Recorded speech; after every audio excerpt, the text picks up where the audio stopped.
요한복음 3장 제목이 거듭남입니다. 거듭남이 말씀으로는 쉽습니다. 두 번 태어나는 겁니다. 못돼서 한 번 나고 또 한 번 신앙으로 한 번 거듭나는 거죠. 못돼서 태어날 때는 부모님을 닮습니다. 엄마의 유전 형제를 닮든 아빠의 유전 형제를 닮든 DNA를 닮을 수밖에 없는 것이 사람의 모습이죠. DNA, RNA 많이 들어본 이야기죠. 관심을 많이 갖고 연구를 많이 해야 됩니다. 지금은 연구를 많이 하지 않으면 우리가 쉽게 속아 넘어갈 수 있고 쉽게 미혹될 수 있기 때문에 굉장히 우리가 듣는 정보에 대해서 많은 연구들을 해야 됩니다. 지금은 너무나 연구하기가 쉬운 세상이 되어서 유튜브 키면 다 나옵니다. 어떤 정보라도 다 나오니까 끊임없이 많은 연구를 하시기 바랍니다. 거듭남에 대한 이단이 하나 있었죠. 구원파입니다. 지역마다 여러 구원파들이 있습니다. 예수님 믿으면 구원받는다. 단순한 논리입니다. 그리고 이후에 짓는 어떤 죄라도 구원에 영향을 미치지 않는다. 그래서 회개가 필요 없다. 이미 구원받은 사람은 그 다음에 회개를 해도 안 해도 상관없다. 이미 구원받았다. 그래서 과거의 죄와 현재의 죄, 미래의 죄가 다 용서가 된다. 이렇게 해서 말하는 것이 구원파입니다.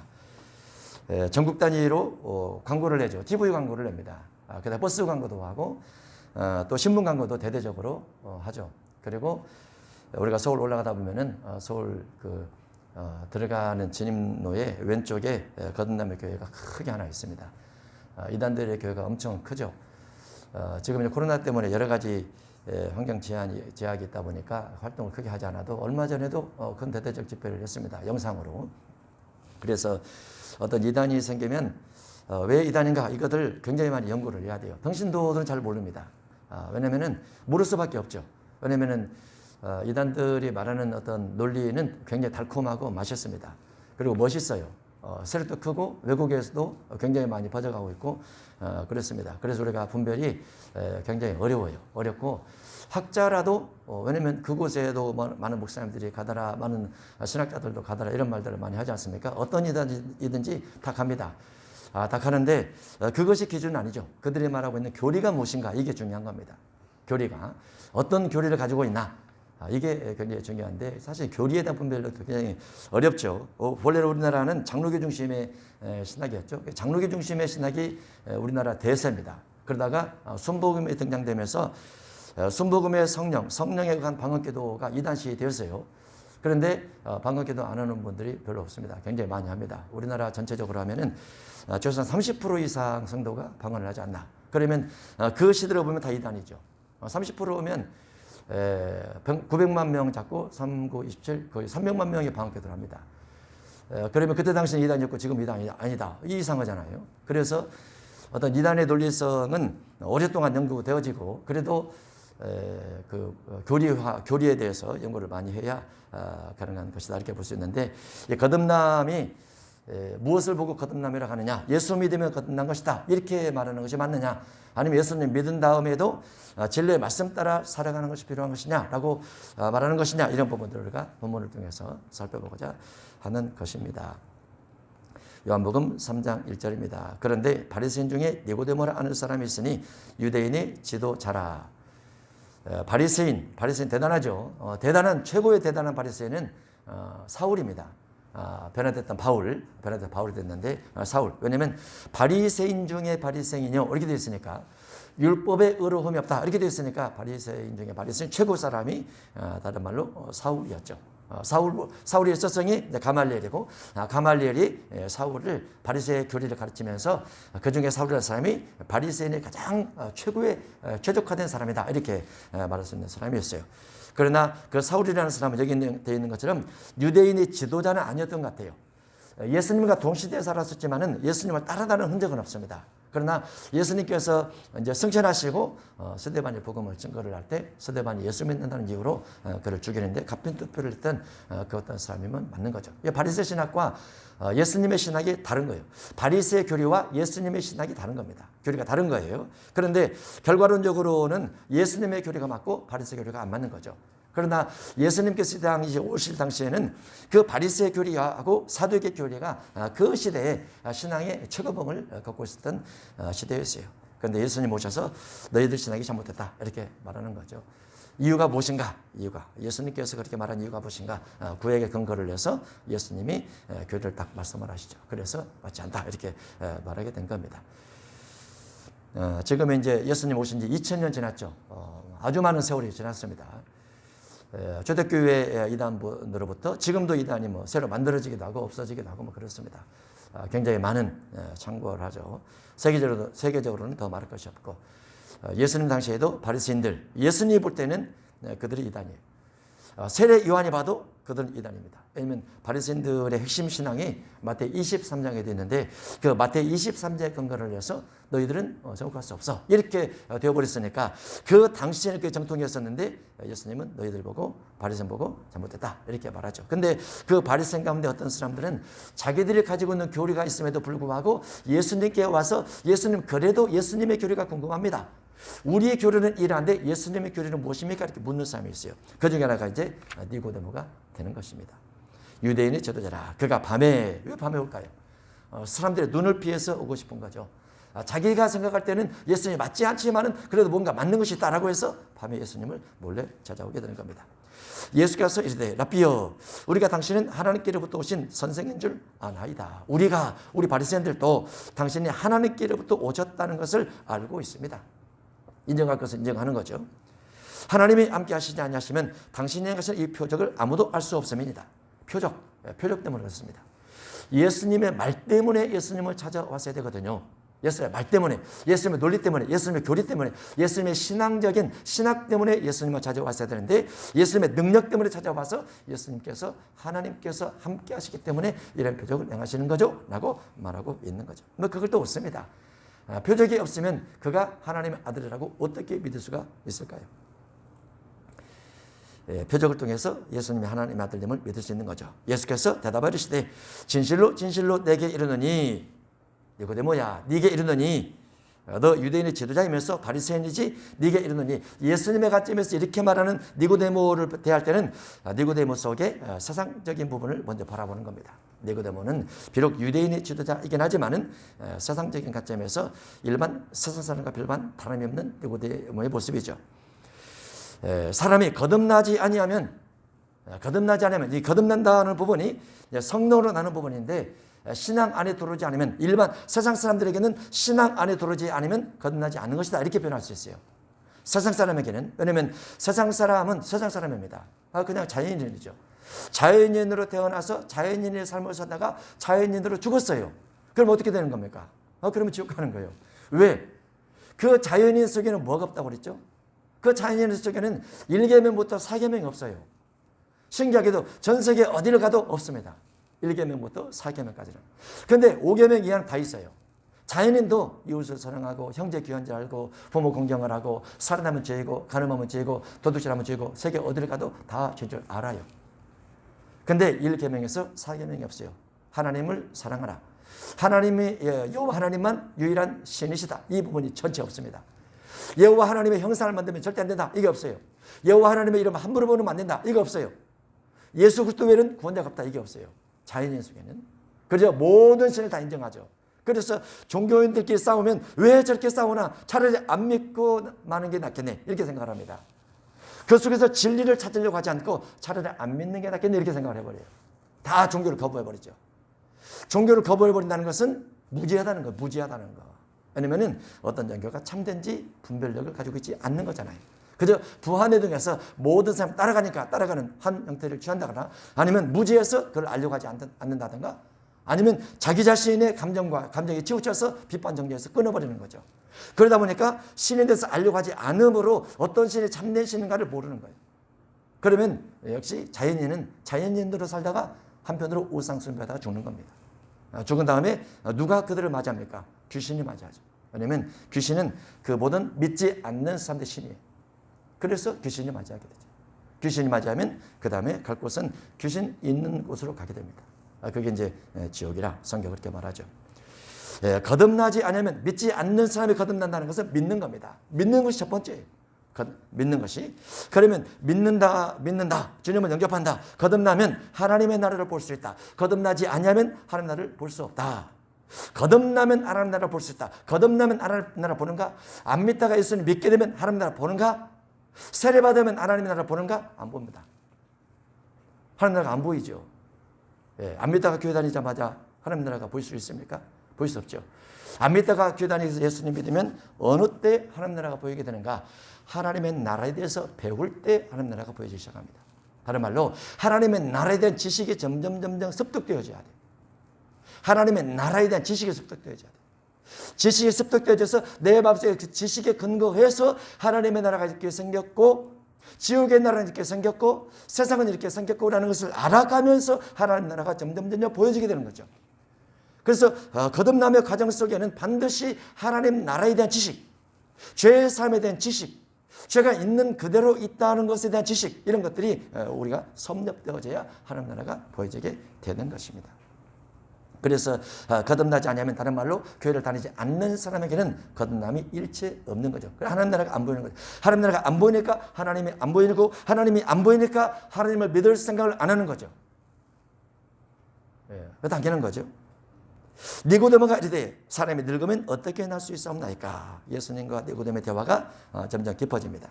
사람이 늙으면 어떻게 날 수 있사옵나이까? 두 번째 못되어 들어갔다가 날 수 있사옵나이까? 예수께서 대답하시되 진실로 진실로 내게 이르노니 사람이 물과 성령으로 나야 된단다. 거듭나지 아니하면 하나님 나라를 볼 수 없다. 하나님 나라를 보려면 거듭나야 된다. 그런데 예수님께서 여기서 하나님 나라를 보는 것과 하나님 나라를 들어가는 것에 대해서 조건을 합니다. 조건을 달아요. 이 명확하게 물과 성령으로 나지 아니하면 하나님 나라에 들어갈 수 없다. 거듭나지 아니하면 하나님 나라를 볼 수 없다.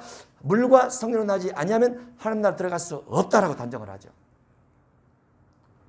물로 나야 된다. 성령으로 나야 된다. 그래야 하나님 나라에 들어갈 수 있다. 보는 것과 들어가는 건 또 틀립니다. 보는 것과 들어가는 것은. 그래서 안 믿다가 예수 믿는 그 자체가 거듭나면 하나일 수 있어요. 그런데 예수 믿는 사람 가운데서 물과 성령이라는 조건을 충족하지 아니하면 하나님 나라에 들어갈 수 없다라는 부분이 생겨지게 됩니다.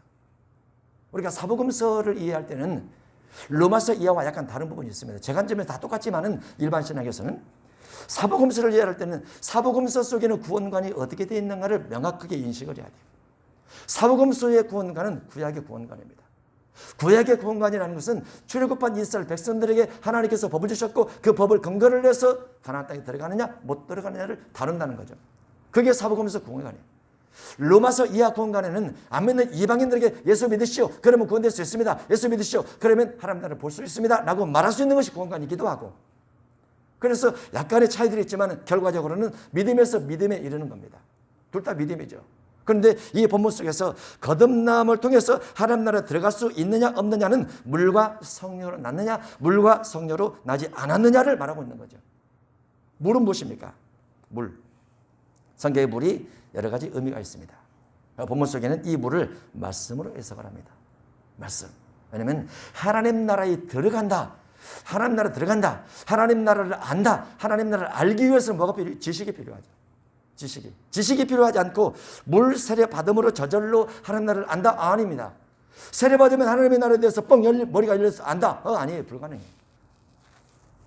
우리가 세례를 100명 가까이 줬죠. 물 세례를 받는다고 해서 하나님 나라가 갑자기 뻥 열려가지고 하나님 나라를 저절로 알게 된다? 이거 신비주의죠. 신비주의. 침례를 받아도 마찬가지예요. 물속에 쭉 들어갔다가 몸이 올라오면 하나님 나라에서 안다? 이거 불가능하죠. 나는 우리 부모님에 대해서 압니다. 왜냐하면 부모님의 자식이기 때문에. 아니에요. 오랫동안 보고 듣고 느꼈기 때문에 그 지식이 쌓여서 하는 거예요. 그 지식이 쌓여서. 부모가 자녀를 알죠. 어떻게 하는 거죠? 내 자녀니까. 아니에요. 오랫동안 눈으로 보고 귀로 듣고 몸으로 감청하면서 대화를 해서 감정과 이성 속에 뭔가 채워져서 하는 거예요. 그것이 없으면 부모가 자녀를 안다고 말할 수 없죠. 단편적인 부분만 가지고 부모가 자녀를 아는 건 아닙니다. 전체적인 걸로 알게 되는 거죠. 그래서 하나님 나라에 들어갈 수 없다. 하나님 나라에 들어갈 수 있다. 라고 말할 때 물과 성령으로 태어나야 된다라는 조건을 하는 겁니다. 그 물이 요한복음 4장 14절에서 내가 주는 물을 마시는 자는 영원히 목마르지 아니하리니 영원히 영혼이라는 단어가 들어가고 생명이라는 단어가 들어가면 구원과 연결됩니다. 내가 주는 물을 마신 자는 영원히 목마르지 아니하리니 내가 주는 물은 그 속에서 영생하도록 솟아나는 샘물이 되리라. 예수님이 물을 주면 속에서 영생하도록 샘물이 계속 올라온다고 말이죠. 예수님께서 두 가지 물을 말씀하시죠. 하나는 육신의 물이고 하나는 영생의 물입니다. 영생의 물은 그 여인이 물길로 왔어요. 예수님께서 그 여인에게 말하기를 네가 이 물을 백날을 길러 가서 먹는다 할지라도 또다시 목이 마를 것이다. 내가 너에게 주는 물을 먹어야 네가 목이 마르지 않을 것이다. 이렇게 말을 합니다. 예수님께서 사마리아 여인에게 말했던 영원히 목마르지 않는 물은 예수님께서 건네주는 말이 말. 그 말이 다른 말로 말씀이죠. 그 말씀이 다른 말로 성경이죠. 우리가 성경을 통해서 하나님의 생명의 말씀을 받아서 생명의 말씀을 내 마음속에 새기고 말씀 따라가려고 할 때 내 속에서 끊임없이 샘물이 올라오게 되는 겁니다. 육의 물은 돌이키면 바로 목이 마르죠. 부족하면 또 목이 마르고. 그런데 생명의 말씀은 결코 목이 마르지 않습니다. 생명을 걸만하죠. 이사야 55장 1절 이하에도 오라 너희 모든 목마른 자들아 물로 나오라 돈 없는 자도 오라 너희는 와서 사 먹되 돈 없이 값없이 와서 포도주와 젖을 사라. 너희가 어찌하여 양식이 아닌 것을 위해서 은을 달아주며 배부르게 하지 못할 것을 위해서 수고하느냐. 내게 듣고 들을지어다. 물을 사라라고 말씀하시면서 듣고 들으라라고 말합니다. 뭘 듣는 겁니까? 말씀을 듣는 거죠. 말씀을 듣는 것이 물로 나오는 거예요. 포도주와 젖을 사는 겁니다. 이 속에 영성이 있어요. 말씀 속에 영성이 있어요. 말씀 속에 그 말씀이 우리를 거듭나게 해주고 말씀이 우리를 하나님 나라로 인도해 주십니다. 말씀이. 그래서 우리는 스스로 말씀 연구자가 돼야 돼요. 지금은 자료가 너무나 인터넷에 많이 있기 때문에 여러분이 어디에서 누가 무슨 말을 하면 반드시 성경 검색을 하세요. 그 성경 검색을 할 때 비판론적 관점에서 한번 하고 이단적 관점에서 한번 하고 긍정적 관점에서 다 같이 해야 됩니다. 한쪽만 바라보면 절대 안 돼요. 한쪽만 바라보면 절대로 안 됩니다. 올바른 지식이 아니에요. 우리가 가지고 있는 성경은 2000년 동안 검증되어 왔어요. 계속 검증을 했어요. 왜냐하면 끊임없이 이단들이 비판하고 3단들이 비판하고 사단들이 비판하면서 여러 검증을 거쳐옵니다. 끊임없이. 그래서 우리가 보고 있는 성경이 있는 거예요. 이 성경은 초대교회 당시에는 성경이 단순했습니다. 단순. 왜냐하면 언어도 많지 않았고 그때 당시에는 사본도 많지 않았어요. 그때 당시에는. 왜냐하면 사본을 만드는 과정도 복잡하긴 하지만은 단순했습니다. 근데 이제 시대가 흘러가면서 사본이 계속 나온단 말이죠. 사본이 계속 나와요. 지금도 나오고 있어요. 지금도. 우리가 이스라엘 갔을 때 쿰란동굴을 봤죠. 눈으로 보고 왔어요. 쿰란동굴. 눈으로 보고 왔는데 쿰란동굴에는 굉장히 많은 사본들이 들어있었어요. 성경 전체에 대한 사본들이. 지금도 어딘가에서 발굴하고 있어요. 그러면 성경을 번역하는 사람들이 새로 발굴된 것도 다 살펴봅니다. 계속 살펴봐요. 그래서 단어를 전체 맥락에 맞게 끌어가려고 수정 작업을 계속하죠. 그래서 이제 우리가 가진 성경은 계속 번역을 새로 해서 내요. 원본이었기 때문에. 그래 물로 걷는다. 성경으로 걷는다. 성경으로 건너서 하나 들어갈 수 있다. 이런 부분들을 우리가 굉장히 성경 연구를 많이 해야 될 한 부분을 말씀을 드리고 그 다음에 성령으로 나야 된다. 물과 성령. 성령으로 난다는 것은 무엇인가? 성령으로 난다는 것은 성령을 통해서 진리의 말씀이 조명되어져 진리의 말씀을 따라 사는 삶, 진리의 말씀을 따라 믿는 믿음의 삶 이것이 연결되어 있어야 돼요. 그래서 물과 성령 결국은 따로지만은 서로 보완적 역할을 합니다. 하나님 말씀이 제대로 되기 위해서 반드시 성령이 필요해요. 성령이 그 말씀이 제대로 된 것인지 조명을 해줘야 됩니다. 감동을 줘야 되고 은혜를 줘야 되고 또 진리만 혼자 있으면 안 돼요. 그래서 그것이 성막론을 가면 성막론에는 떡상이 있는데 떡상은 진리의 말씀이라고 하죠. 맞은편에 보셨느냐? 맞은편에 촛대가 있어요. 그래서 이 촛대 떡상을 반드시 촛대가 조명을 내줘야 됩니다. 그래야 빛을 발할 수가 있어요. 그래서 말씀과 성령 두 가지가 하나가 되어서 우리가 거듭남이라는 과정을 향해서 거듭남의 과정을 겪고 가고 있는 것이죠. 그 마지막 목적은 하나님 나라에 들어가기 위해서 이 두 가지가 우리에게 필연적이다. 반드시 필요한 것이다. 물과 성령으로 나는 것. 성령으로 나는 것은 고전 12장 3절에 성령을 통해서 예수님을 주로 고백을 합니다. 이거 첫 번째죠.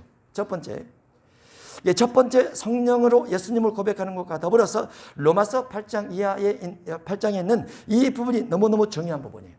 왜냐하면 물의 부분을 성령을 통해서 도움을 받고 물의 부분을 말씀의 부분을 성령을 통해서 조명을 받아서 내가 성령의 진리의 말씀을 따라 살아가게 만들어주는 역할이 성령이기 때문에 그 성령도 로마서 8장의 성령이어야 됩니다. 로마서 8장의 성령은 갈라디아서 5장의 성령이고 갈라디아서 5장의 성령은 사도행전 2장의 성령으로 연결되어 있죠.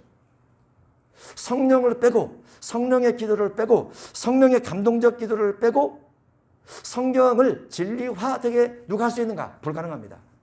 그건 지식에 불과해요. 지식. 성경을 지식화시킨 사람이 얼마나 많이 있습니까? 너무너무 많아요. 성경을 지식으로 바꿔버린 사람, 변개시켜버린 사람이. 성령으로 어떻게 성경을 조명시켜 볼 수 있나? 로마서 8장이죠. 이는 그리스도 예수 안에 있는 생명의 성령의 법이 그리스도 예수 안에 있는 생명의 성령의 법이 죄와 사망의 법에서 너를 해방시켜준다. 죄와 사망의 법에서. 중요한 것은 생명의 성령의 법입니다.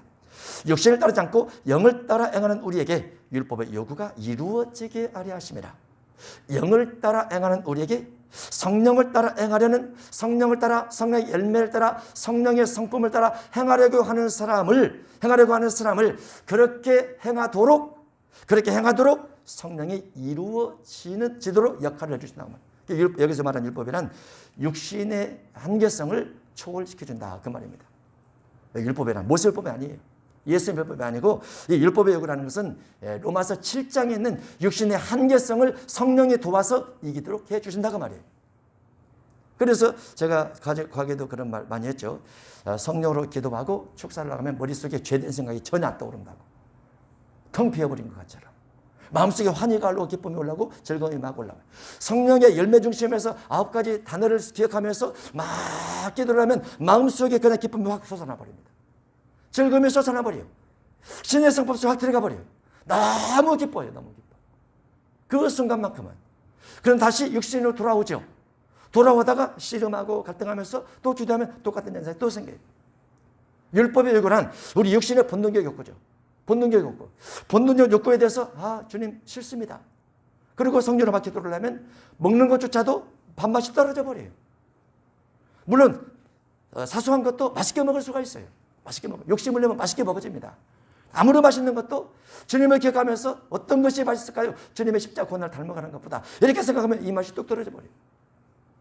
율법의 요구를 그 어떠한 율법의 요구일지라도 육신의 요구일지라도 성령의 동원되어져서 성령의 도움을 받아서 믿음으로 기도를 하면 중간 사라져볼 수 있다는 거죠.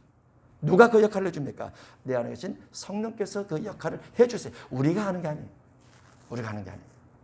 성령의 도우심이었으면 신약시대의 성도는 신약의 말씀을 따라 절대 못 살게 돼 있어요. 왜 그러느냐? 바울이 그렇기 때문에. 신앙의 최고봉 바울. 예수님은 하나님의 아들 자체니까 내가 그리스도를 닮은 것 같이 너희는 나를 본받는 자가 되라고 말했던 그 바울이 로마서 7장에서 내 속에 있는 육신의 소욕 때문에 도저히 살 수가 없다. 도저히 살아갈 수가 없다. 도저히 지킬 수가 없다라고 한탄을 하죠. 그러면서 마지막 단어가 무엇입니까? 내가 하나님의 심판을 받을 수밖에 없다라고 말하죠. 누가 이 사망의 몸에서 나를 구원하라 이렇게 말합니다. 사망의 몸, 죽어버릴 것 같다고 말했죠. 그런데 거기에 로마서 8장으로 가면서 성령이 다 등장이 되니까 죽음은 무슨 소리야? 죽음의 고통에서 죄와 사망의 법에서 내가 해방될 수 있네 이렇게 말하죠. 그래서 이 성령을 통해서 우리가 육신의 소욕을 얼마든지 이길 수 있는 부분이 기록되어 있다는 이 자체만을 우리가 인정한다 하더라도 이 성령을 통해서 난다로 가면 하나님 나라 들어갈 수 있다는 것은 당연한 겁니다. 그래서 많은 부분에서 하나님의 나라의 천국에 들어가는 것이 좁다, 힘들다, 어렵다라고 됐는데 성경에 2군데가 넉넉히 들어갈 수 있다고 되어 있다고 그랬죠. 하나님 나라에 넉넉히 들어갈 수 있느니라 로마서 8장 그리고 베드로후서 1장 4절로 11절 신성한 성품 이 2곳에서 신성한 성품이 곧 성령을 통해서 도움받아서 내 영혼이 달라지는 거예요. 내 생각이 바뀌는 거예요. 내 정신이 바뀌는 거예요. 내 지식이 바뀌는 거예요. 내 정신과 마음과 생각과 뜻이 바뀔 수 있는 거예요.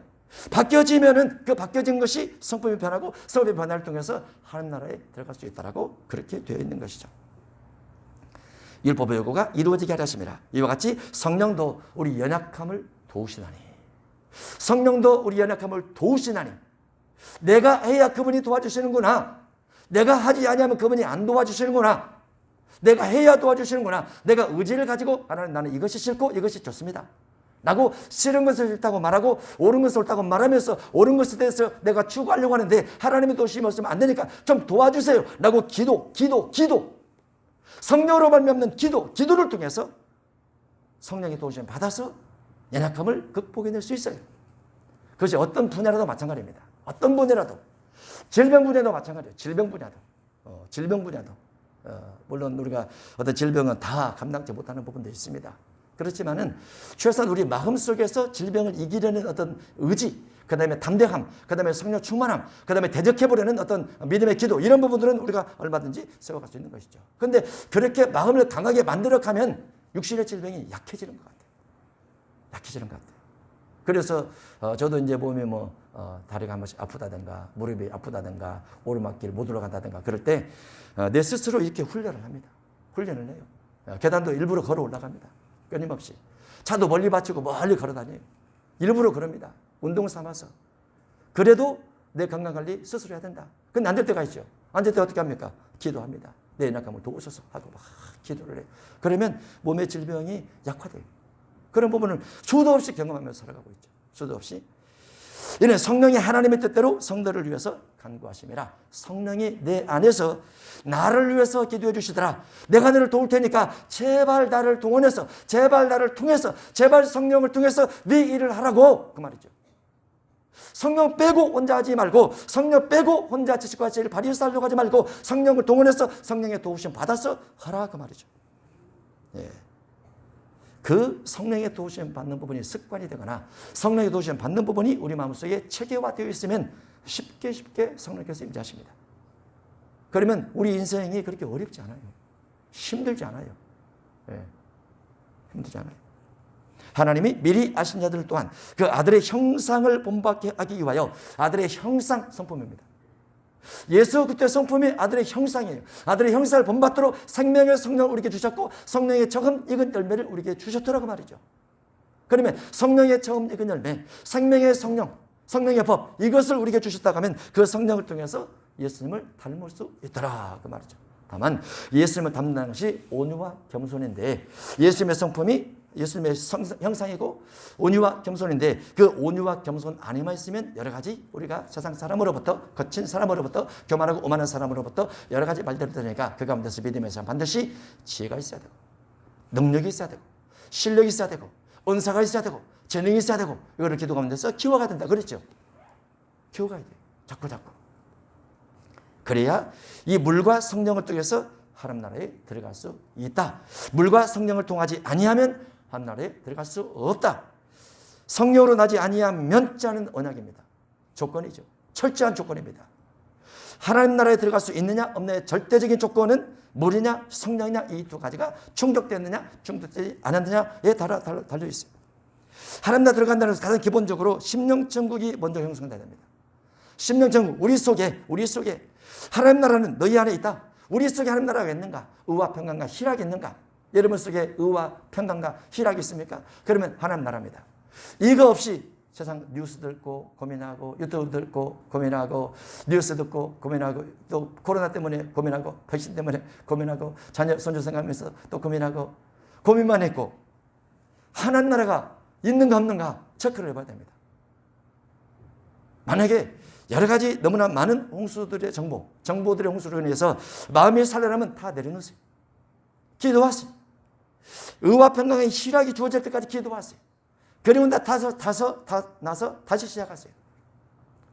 하나님의 나라를 이 땅에서 심령천국을 이루지 못한 사람은 낙원천국에 가기가 어려워요.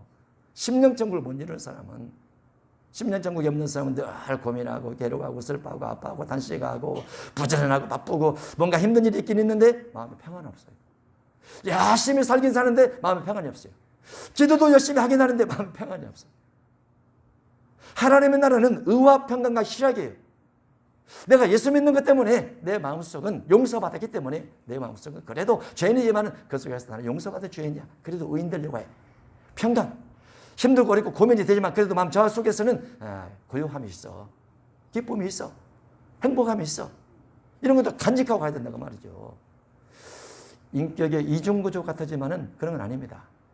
우리의 마음의 기변, 저변 속에 깔려있는 의와 평강, 희락을 반드시 잊어버리지 말고 잘 간직하면서 가시기 바랍니다.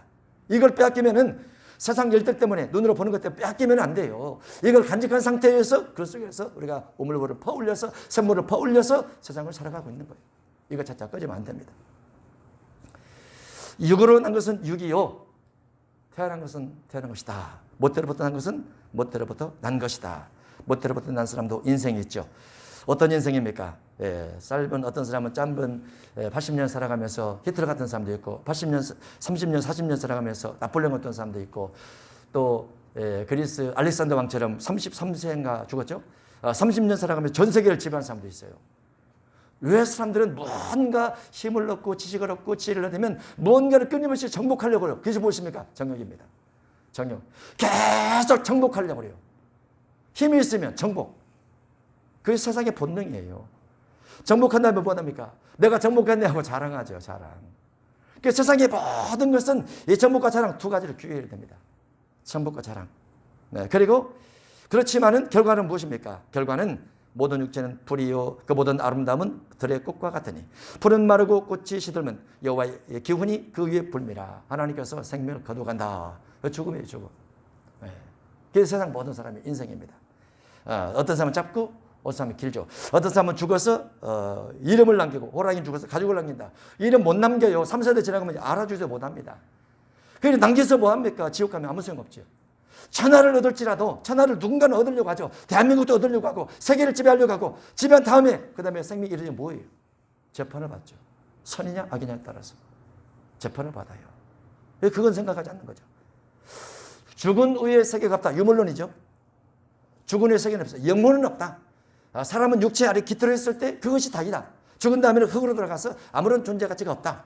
그러면서도 그런 사람들도 무당에 찾아가서 복을 달라고 빌어요. 무당은 신의 영역을 건드는 사람 아닙니까? 물론 귀신이지만은 그 시진핑도 여전히 귀신을 찾아간다고 하죠. 저를 찾아가서 빈대요. 국가를 잘 통치하게 해달라고. 자기 권력이 오래가게 해달라고. 그 권력 아래에서 칼에 쓰러진 사람 얼마나 많습니까? 이구르족, 이슬람 지역이긴 하지만 이구르 100만 명. 저는 가끔 생각하면 안타깝다 생각이 들어요. 종교는 다르지만 정말 안타깝다 이렇게 생각합니다. 운명의 세계는 있죠. 반드시 있어요. 근데 없는 거로 생각해서 정욕과 자랑을 중심해서 권력 통치를 하려고 하죠. 인생은 하나님께서 그 위에 기운을 딱 봅니다. 이제 그만 돌아오라. 이제 죽을 때가 됐다. 이렇게 말씀하시죠. 누구든지. 그래서 육으로 난 것은 육일 뿐이에요. 하나님께서 원하시는 것은, 예수님이 원하시는 것은 니고데모야 너는 영으로 나야지, 성령으로 나야지, 물과 성령으로 나야지 이렇게 요구하시는 것이죠. 이 성령으로 영으로 난 것은 영이다라는 부분이 영어로 기록해놨습니다. Born of the Spirit is Spirit입니다. 그런데 앞에 있는 Spirit은 대문자예요. 성령입니다. 성령을 통해서 영의 사람이 되라 그 말이죠. 성령을 통해서 영의 사람이 되라. 그냥 내 마음만 먹어서 착하기만 해서 올바르게 살기만 해서 이런 그냥 일반적인 마음을 가진 그런 선한 사람이 아니고 성령을 통해서 영의 사람이 되라. 성령을 통한 영의 사람이란 성령의 열매 맺는 사람이 되라 그 말입니다. 성령을 통해서. 그게 영으로 난 사람이에요. 영으로 난 것은 영이다. 영으로 난 것은 영이다. 영으로 난 것은 영이다. 영으로 난 사람의 열매는 무엇입니까? 결과는 팔복입니다. 팔복의 마음을 가진 자. 심의 운의 극마화의 12가지 은사를 소유한 자. 로마서 12장 6절이 하는 또 섬김의 은사. 갈라디아서 5장 22절에 하는 성령 열매, 에베소 5장 9절에는 빛의 열매, 베드로후서 1장 4절 11절은 신성한 성품. 결국 성품입니다. 인격이 얼만큼 달라지느냐. 그게 거듭남이에요. 인격이 달라지느냐. 신약시대 기독교인의 인격은 마태복음 5장에 있는 팔복과 더불어서 마태 5장 13절 이하에, 마태 5장 17절 이하에, 마태 5장 21절 이하의 마음으로도 살아내지 말라. 마음으로 미워하지 말고 노하지 말고 욕하지 말라. 마태 5장 27절에 마음으로 가늠하지 말라. 마태 5장 33절에 맹세하지 마라. 마태 5장 38절에 원수를 갚지 마라. 마태 5장 43절에 보복하지 마라. 마태 6장 1절에 외식으로 구제하지 말고 반드시 선한 일을 가지고 선한 마음을 가지고 구제를 하라. 마태 6장 5절 이하에 기도하라. 기도하라. 기도하라. 마태 6장 19절에 보물을 하늘에 쌓으더라. 외식으로 금식하지 마라. 마태 7장 1절에 비판하고 정죄하지 마라. 남에게 안 좋은 말 하고 다니지 마라 그 말이죠. 마태 7장 7절 8절 9절 구차도 하나님 앞에 기도하라. 말대 7장 15절 거짓 선자를 삼가라. 신약에 주어진 예수님께서 산상수훈 말씀하신 말씀들이 우리 속에 성령을 통해서 자꾸 부지런히 지키려고 하면 그게 성령을 통해서 영의 사람이 되는 거예요. 성령을 통해서 영의 사람. 그래서 산상수훈을 다 머리에다 외놓고 내가 어떻게 하면 그 말씀대로 살까? 누가 뭐라 말할지라도 나는 산상수훈이 내 머릿속에 들어있는 사람이야. 그래서 그 말씀을 어기면 안 돼. 그것이 하나님께서 내게 요구하신 열매의 삶이기 때문에, 주님께서 내게 원하시는 삶이기 때문에, 그것이 내 영생에 구하는 길이기 때문에 나는 그 말씀을 그대로 살고 싶어. 안 돼도 기도하고 돼도 또 기도하고 안 되면 저 열심히 기도하면서 말씀을 따라 살아가야지. 이렇게 생각해야 성령으로 난 영의 사람이 됩니다. 산상수훈 다 외놔야 돼요. 외놔야 돼요. 나중에 성경이 없어질 때가 올 때가 있을 겁니다. 반드시. 지금 이제 교회 철탑을 무너뜨려야 된다 이런 법안이 상정된다고 하죠. 태풍 불이면 무너지니까 교회 철탑을 다 신고해야 된다. 아니면 다 철거해야 된다. 철거 비용은 국가에서 되겠다. 어떻게 되는 거예요? 그 다음에 세울 때는 심사 기준에 맞지 않습니다. 그럼 못 세우는 거예요. 전 세계를 잘 보세요. 세계가 어디로 가고 있는지. 우리나라를 잘 보세요. 우리나라가 어디로 가고 있는지. 신앙의 자유가 과거처럼 행복하게 편안하게 기쁘게 즐겁게 할 때가 계속될 수 있는지 잘 보세요. 우리는 영생에 관련된 것이 가장 중요하죠. 영생. 내가 내게 거듭나야 하겠다는 말을 놀랍게 여기지 말라. 거듭나야 된다. 거듭나야 된다. 신에 거듭나야 된다. 거듭난다는 건 무엇인가? 마태복음 산상수훈을 가장 기본적으로 지키는 사람이다. 바람의 힘으로 불매 내가 그 소리는 들어도 어디서 와서 어디로 가는지 알지 못하나니 성령으로 난 사람은 다 이런 사람이라. 저 사람은 신앙 성경만 이야기해. 도저히 이해가 안 가. 그 사람은 거듭 안 난 사람이에요. 저 사람은 어떻게 성경 따라 저렇게 사랑하며 살려고 할까? 그 사람은 거듭나지 않는 사람이에요. 거듭난 사람과 거듭나지 않는 사람은 서로 이해가 안 되게 돼 있어요. 서로 이해가 안 되게 돼 있어요. 안 되게 돼 있어요. 예수님의 제자들 가운데서도 너희 중에 하나가 나를 팔자야. 너는 내 양이 아니야. 이렇게 말했어요. 예수님이 똑같이 모든 제자들 똑같이 가르쳤고 똑같이 말을 했어요. 그런데 너는 내 제자가 아니야. 너는 내 말을 안 받아들이지? 그 말이죠. 너는 내 말을 거부하고 있지? 그 말이죠. 나중에 예수님 팔잖아요. 그 제자가. 그래서 예수님의 신앙과 예수님의 제자들의 신앙이 같은 것 같아도 나중에 틀립니다. 시간이 지나보면 알아요. 히브리 11장 36절 같은 정말 거듭난 사람이 있죠. 또 어떤 이들은 조롱과 채찍질 뿐 아니라 결박과 옥에 갇히는 시련도 받았으며 돌로 치는 것과 도부로 켜는 것과 시험과 칼로 죽임을 당하고 양과 염소의 가죽을 입고 유리아의 공핍과 환난과 학대를 받았으니 이런 사람은 세상에 감당하지 못하느니라. 어떻게 감당이 됩니까? 예수님 믿으면 깨끗이 믿어야지. 편안하게 믿어야지. 시원하게 믿어야지. 어떻게 이렇게 아멜과 토굴이 기어다니면서 이렇게 신앙생활을 할 수 있어? 그렇게 말하는 사람이 있을 수도 있겠죠. 히브리 11장이 가장 믿음이 좋은 사람입니다. 역사적으로 아담 이후부터 예수님 때까지 가장 믿음이 좋은 사람 히브리 11장에 다 들어있어요. 왜 우리는 이와 같이 고난 때문에라도 신앙생활을 하려고 할까? 이렇게 힘들게 신앙생활을 하려고 할까? 신앙을 포기해버리면 이런 고난 아무것도 받지 않을 수도 있는데 이렇게 생각하면 거듭나지 않는 거예요. 신앙이란 이 땅에서 육신의 뭔가 만족을 누리는 게 아니에요. 영원한 하나님의 나라 가기 위해서 육신의 고통을 감당하면서 이제 미래 시대에 우리의 신앙이 이런 쪽으로 이제 갈 수 있을지 모르니까 히브리서 11장을 많이 읽어 놓으세요. 그리고 나도 히브리서 11장 속에 들어가는 사람이 될 거야. 이렇게 생각을 하세요. 그러면서 아담이 왜 히브리서 11장에 기록이 안 됐을까? 가인은 왜 기록이 안 됐을까? 그 다음에 이스마엘은 왜 기록이 안 됐을까? 에서는 왜 기록이 안 됐을까? 왜 중단 잡종은 기록이 안 됐지? 사사시대 사람 중에서 왜 기록이 조금밖에 안 돼 있지? 자꾸 히브리 11장을 보면서 기록된 사람과 기록되지 않는 사람을 비교해보면서 이스마엘도 믿음의 사람, 에서도 믿음의 사람, 가인도 믿음의 사람, 다 예배드리고 제단 쌓고 했던 사람인데 왜 그들은 빠져있지? 연구를 하세요. 연구를. 신앙이라는 것은 하나님께서 내가 원하시는 코드에 맞춰가는 거예요. 그게 신앙이죠. 그게 거듭남이기도 하고. 니고데모가 대답하리되 어찌 그런 일이 있을 수 있습니까? 어찌 거듭나야 하나님 나라 들어가는데 물과 성으로 나야 들어가는데 어찌 그렇게 할 수 있습니까? 니고데모 묻죠. 예수님께서 말씀하신 거듭남이 무엇인지 이해가 안 된 거예요. 이해가. 여러분 중에서도 제가 하는 말이 이해가 안 된 사람이 있을 수도 있을 거예요. 물론 말이 빠르고 말이 꼬이기 때문에 이게 안 되기도 하겠지만은 제가 말하는 뜻을 이해를 못한 사람이 있을 수도 있을 거예요. 무슨 저렇게 소리를 막 하고 있나 이렇게. 그게 예수님을 재판하는 사람이 빌라도잖아요. 헤롯이고. 헤롯이 예수님을 재판을 합니다. 빌라도가 예수님을 재판하죠. 너 누구야? 나 진리입니다. 진리의 왕입니다. 진리의 왕이라고? 너 네가 어떻게 진리의 왕이야? 말도 안 돼. 내가 왕이지, 내가 왕. 예수님은 진리의 왕이란 말이죠. 예수님 속에 진리가 있어요. 예수님 속에. 예수님이 하신 말씀에 진리가 있어요. 헤롯이 한 말은 진리가 아니에요. 제가 지난주에 그랬죠? 모세 닮지 말라고. 모세 머릿속에 뭐가 많이 들었다고요? 모세 율법밖에 없어요.